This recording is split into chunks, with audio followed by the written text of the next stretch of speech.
Hello students and welcome to my YouTube channel Learn with Nishaji. We are studying chapter 4 of class 10 and here we are on the topic 4.2 that is the versatile nature of carbon. अगर आप किसी भी form में organic chemistry पढ़ रहे हो तो ये वाला lecture is the most important one. इसमें बहुत सारे बेसिक कंसेप्ट्स कवर होंगे जो ऑर्गेनिक केमिस्ट्री में आप लेटर क्लासेस में भी यूज करते हो. Right? So stay tuned to this lecture. See, we have seen the formation of covalent bonds by the sharing of electrons in various elements and compounds. अगर आपने previous lectures नहीं देखे तो covalent bonds को हमने detail में study किया था. Just go through that also. तो covalent bond basically sharing of electrons से form होते हैं और शेयरिंग की वजह से इंडिविजुअल हमारे जो एटम्स होते हैं उनकी इलेक्ट्रॉनिक कॉन्फ़िगरेशन ऑक्टेट कंप्लीट कर पाती है. Okay, so we have also seen the structure of a simple carbon compound methane. Methane क्या था? CH4. तो एक कार्बन एटम के अराउंड 4 हाइड्रोजन एटम्स अटैच्ड थे. Okay, so this we saw and we saw how many things we use that contains carbon. आप बहुत सारी means chemicals देखते हो, बहुत सारी नेचुरल चीजें देखते हो जिसमें कार्बन प्रेजेंट होता है. Okay, we ourselves, that is the human body, is also made up of carbon compounds, right? The numbers of carbon compounds whose formulae are known to the chemists was recently estimated to be in millions. मतलब carbon के compounds अगर आप count करोगे they will come out to be in millions, right? This outnumbers by a large margin the compounds formed by all the other elements put together. तो इसीलिए carbon की study देखो कितनी इम्पोर्टेंट है. इसी वजह से एक अलग से ब्रांच होती है केमिस्ट्री की, organic chemistry. So that is dedicated to the study of carbon compounds only, right? Now why is it that this property is seen in carbon and no other element? तो carbon में ऐसा क्या important है या क्या specific carbon की ऐसी क्या प्रॉपर्टी है जिस वजह से इसके इतने सारे कंपाउंड्स पॉसिबल हैं, right?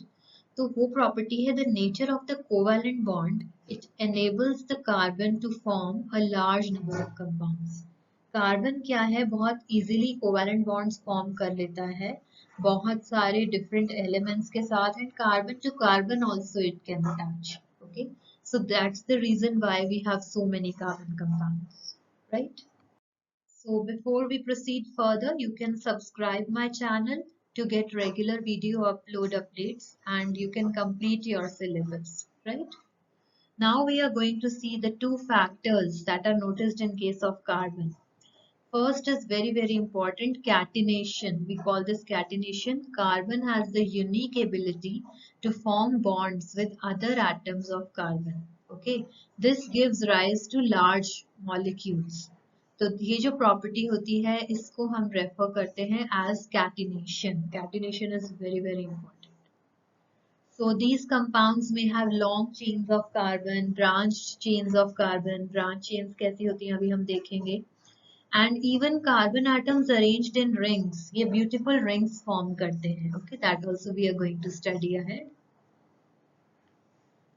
In addition, carbon atoms may be linked by single, double or triple bonds. तीन तरह के bonds present हो सकते हैं, right? Then compounds of carbon which are linked by only single bonds between the carbon atoms are called saturated compounds. तो saturated compounds कौन से होंगे? जैसे अभी हमने देखा कार्बन टू कार्बन लिंकेजेस रहते हैं बहुत सारे. तो हर कार्बन टू कार्बन जो बॉन्ड रहे अगर वो सिंगल बॉन्ड हो, सारे बॉन्ड सिंगल हो उसमें, तो उन कंपाउंड्स को हम सैचुरेटेड कंपाउंड्स बोलते हैं, right? And the compounds of carbon having double or triple bonds between their carbon atoms are called unsaturated compounds. Alright? तो ये difference generally exams में पूछा जाता है. Like what is the difference between saturated and unsaturated compounds? So these definitions you can give. Now, no other element exhibits the property of catenation to the extent seen in carbon compounds. मतलब carbon compounds बहुत ज़्यादा अच्छे से ये property को implement कर पाते हैं. Okay, Silicon forms compounds with hydrogen which have chains of up to 7 or 8 atoms. But these compounds are very reactive. तो silicon के केस में भी कुछ extent तक chains बनती हैं, but not too stable ones, right? The carbon-carbon bond is very strong and hence it is stable. This gives us the large number of compounds with many carbon atoms linked to each other, right? तो इस particular slide में हमने क्या study किया about catenation, then about saturated and unsaturated compounds. So now let's come on to the second point. Now carbon की valency क्या होती है? अभी हमने देखा था प्रीवियस लेक्चर्स में कार्बन की वैलेंसी होती है 4. Okay, so it is capable of bonding with 4 other atoms of carbon और atoms of some other monovalent element, right? तो क्या होता है, 4 बॉन्ड्स की पॉसिबिलिटी है हमारे पास. Now compounds of carbon are formed with oxygen, hydrogen, nitrogen, sulphur, chlorine and many other elements, giving rise to compounds with specific properties which depend on the elements other than carbon present in the molecule, right?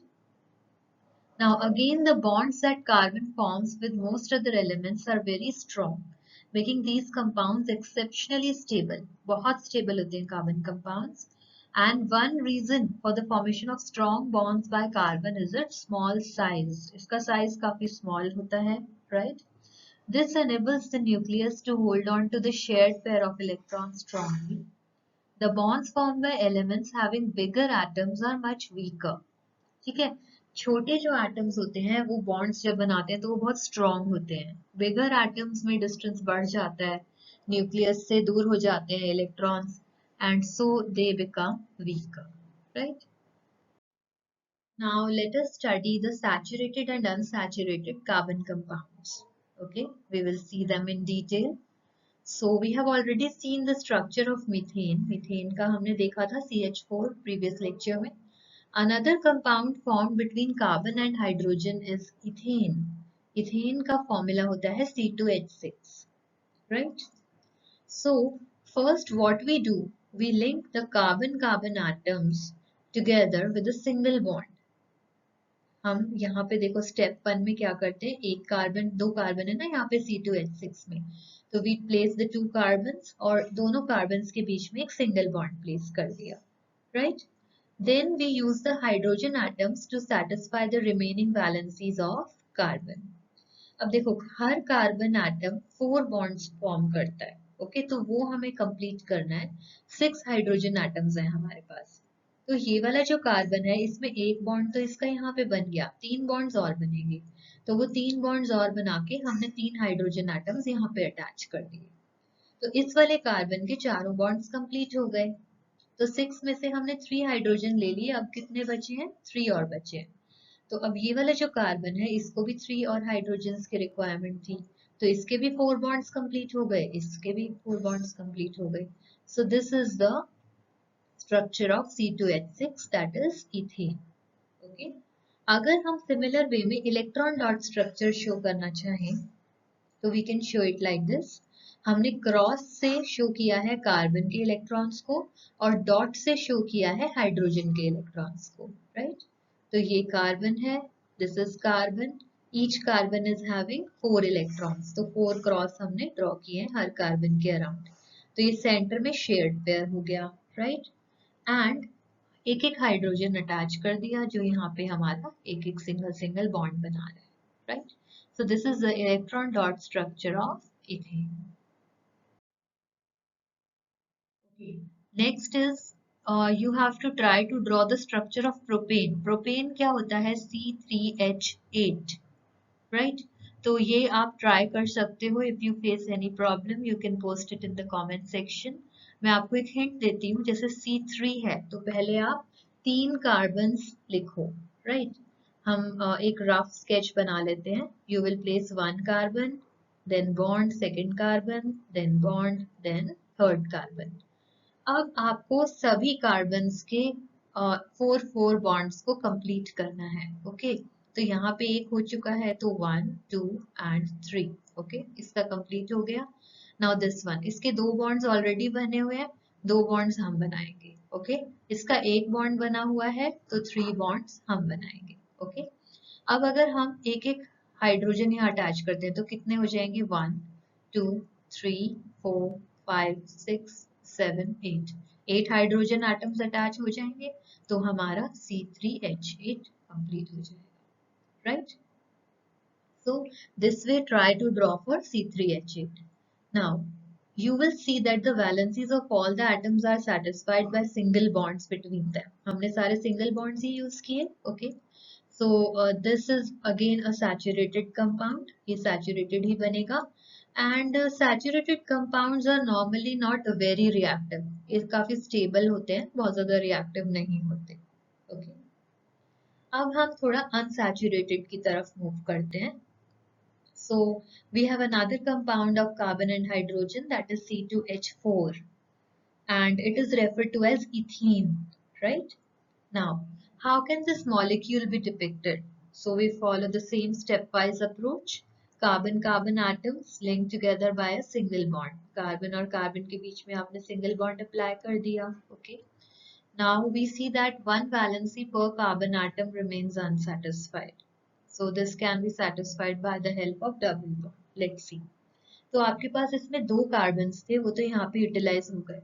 Hydrogen कितने हैं 4। यहाँ पे हमें 3 lines draw करनी चाहिए यहाँ पे 3 but उसके लिए हमें 6 हाइड्रोजन रिक्वायर्ड होंगे बट हमारे पास तो 4 ही है तो हमने 2 यहाँ अटैच कर दिए और 2 यहाँ इक्वली डिस्ट्रीब्यूट कर दिए। बस अब हमारे पास और हाइड्रोजन एटम्स प्रेजेंट नहीं है बट अब आप इस कार्बन पे देखो 3 बॉन्ड्स ही बने हैं ना इसके और इसके भी 3 ही बॉन्ड्स बने हैं बट कार्बन के कितने टोटल बॉन्ड्स बनने चाहिए 4। तो आप क्या करोगे एक और बॉन्ड यहाँ अटैच कर दोगे सो ये डबल बॉन्ड बन गया। अब हर कार्बन के 4 बॉन्ड्स कंप्लीट हो गए right. So this is a double bond and this is an unsaturated compound right. Now we will see the electron dot structure of ethene. Okay. So this is carbon. Cross से हमने carbon के electrons को show किया है और dot से hydrogen. तो carbon के पास 4 इलेक्ट्रॉन्स होते हैं तो 1 2 3 एंड 4 और इस कार्बन के 1 2 3 एंड 4। तो 2 शेयर्ड पेयर ऑफ इलेक्ट्रॉन्स हो गए that is by double bond और एक एक हाइड्रोजन अटैच हो right. Now, yet another compound of hydrogen and carbon has the formula C2H2. उसको हम बोलते हैं ethyne. Now, can you try to draw this particular structure? Ethyne का हम कैसे ड्रॉ करेंगे? Let's try.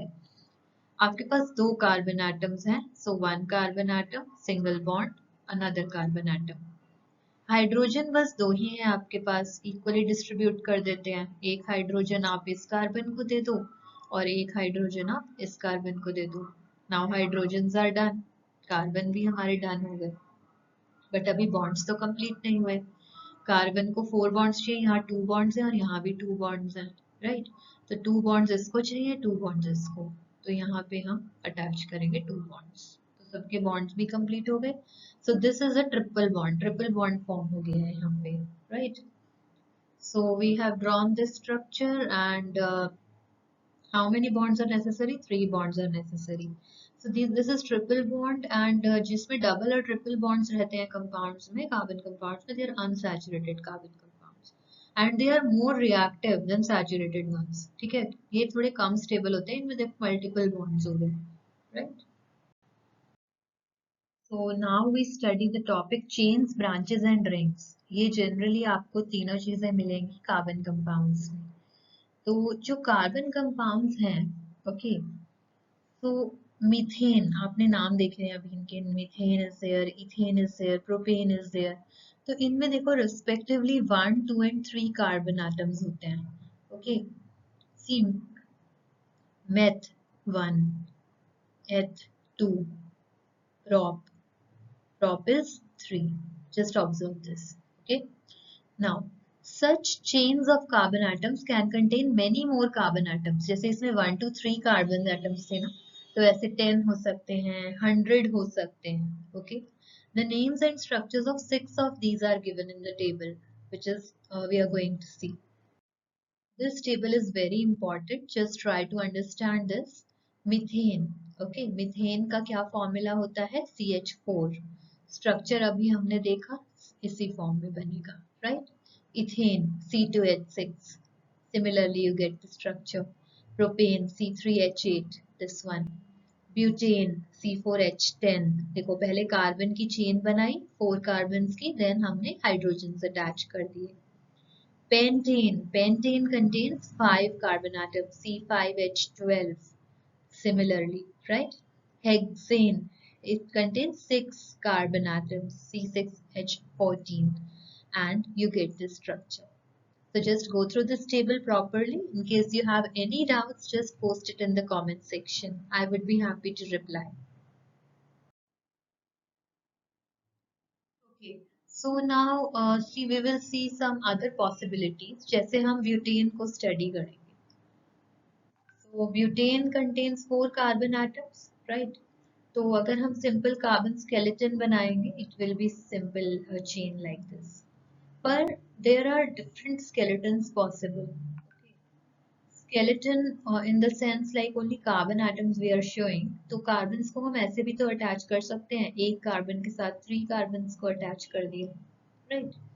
तो now if you fill hydrogens in the remaining portions, तो आपको C4H10 ही मिलेगा दोनों ही cases में, ठीक है? तो structures दो हो गए, but formula तो same है C4H10.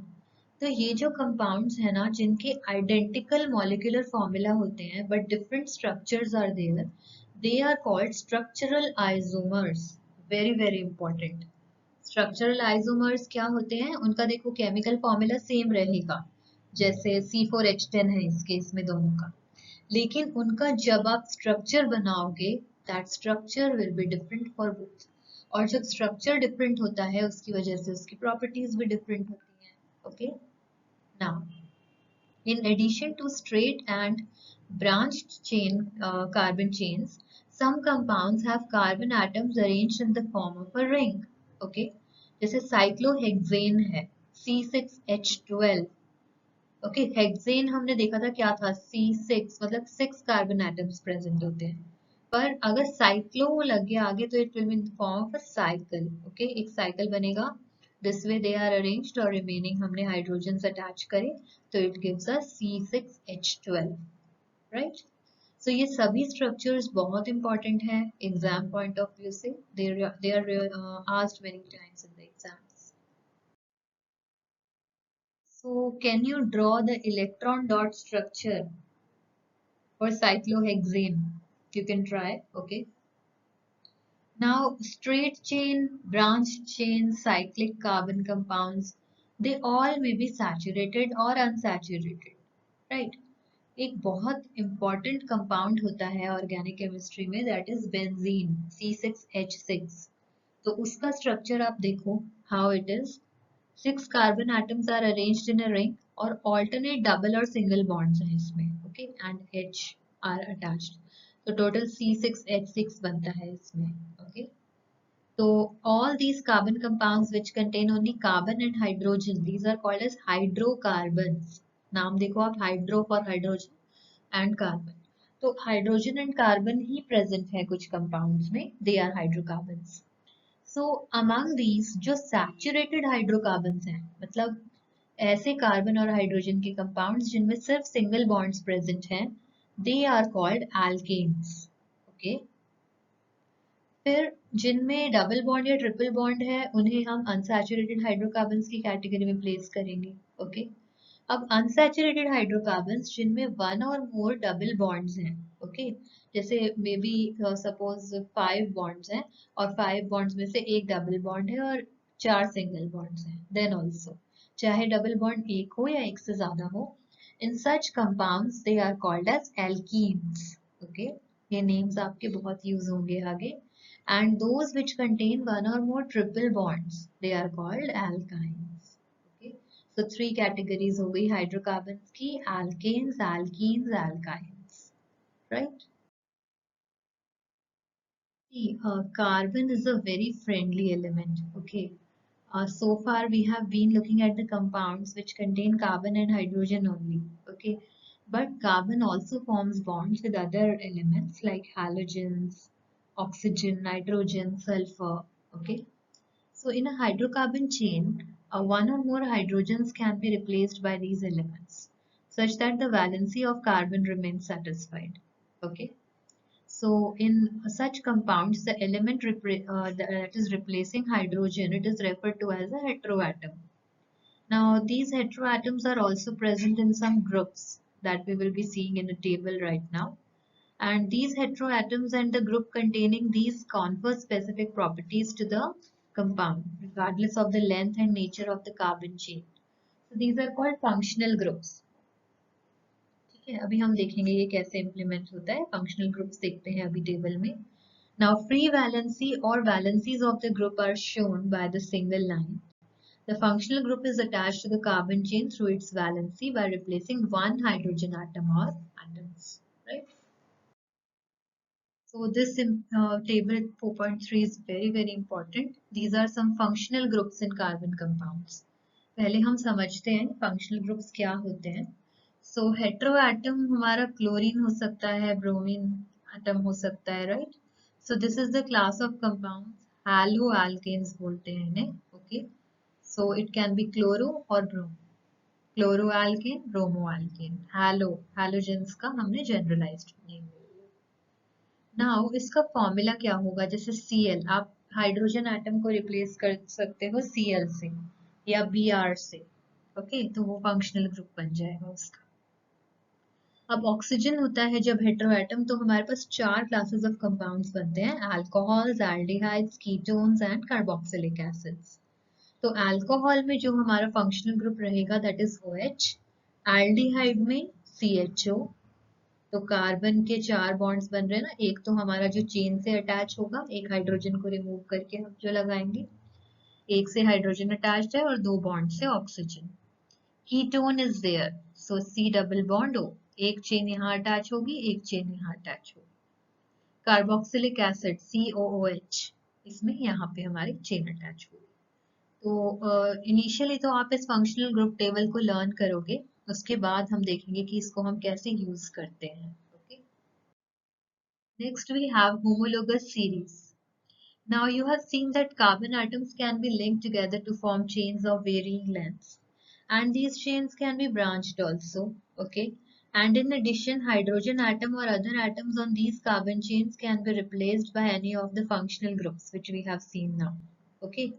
So, the presence of a functional group such as alcohol decides the properties of the carbon compound, regardless of the length of the carbon chain.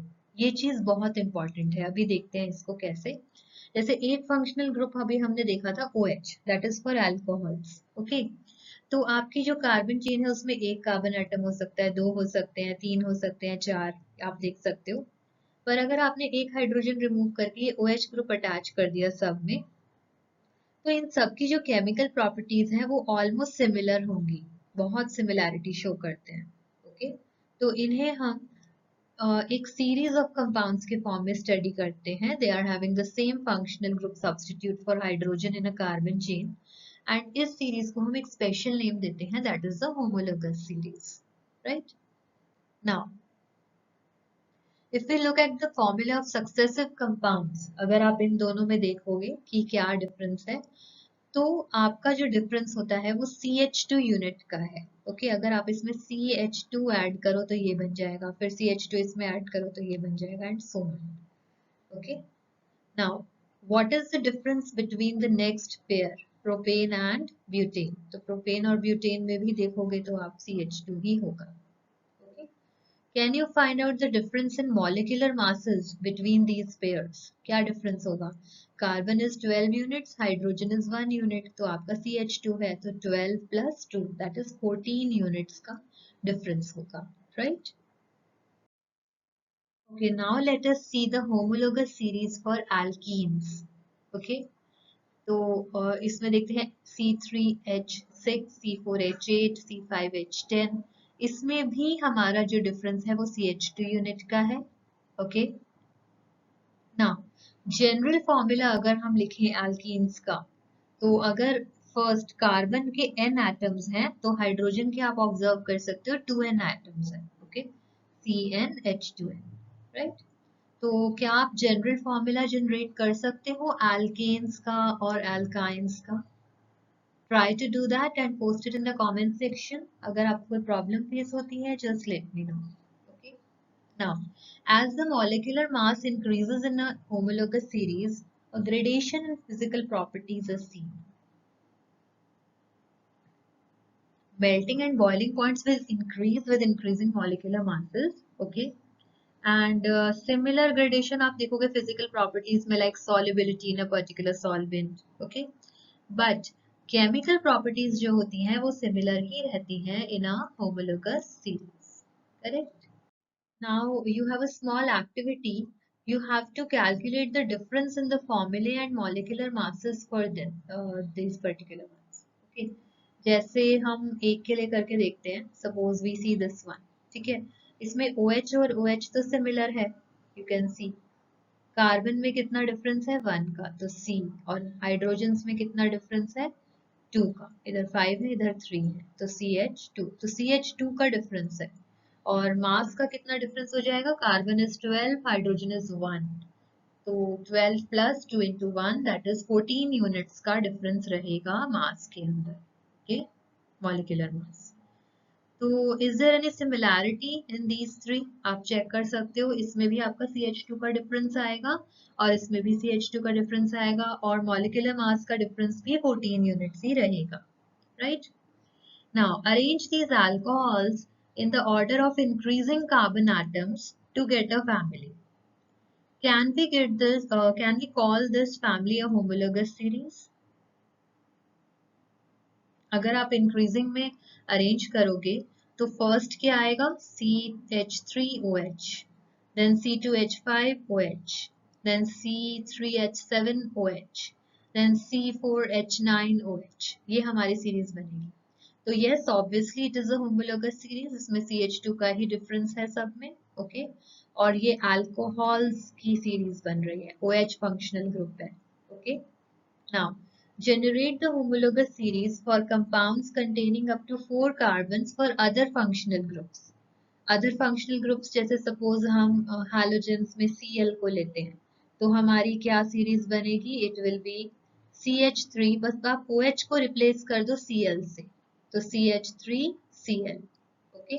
Next क्या बनेगा C2H5Cl, C3H7Cl and C4H9Cl and so on.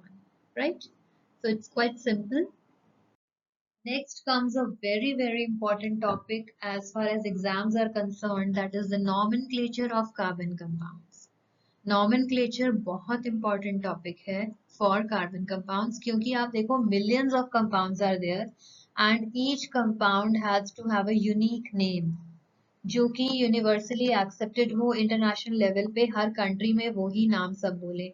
Okay, so we have to learn how we name them.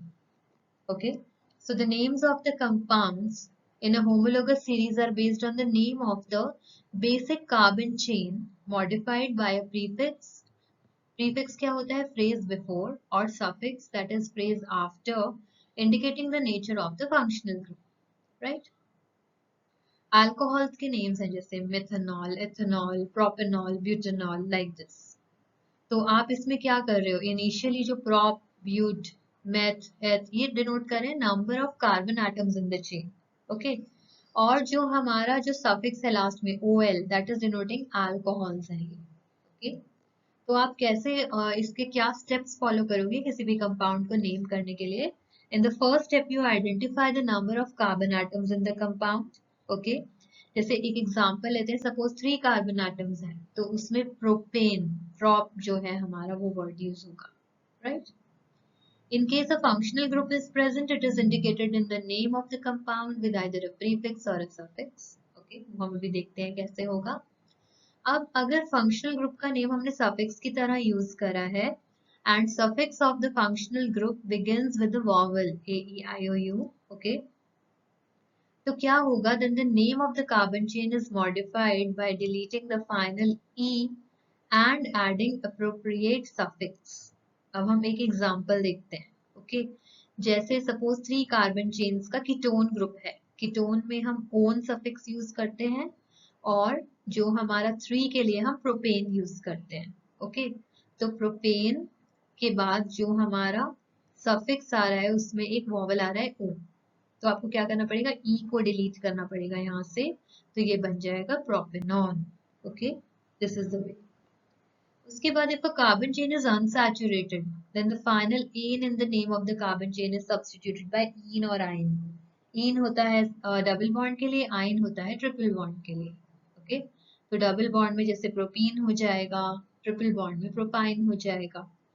So this is the way, but इसकी हमें काफी practice करनी होती है, तभी जाके हमें ये चीजें क्लियर होती हैं।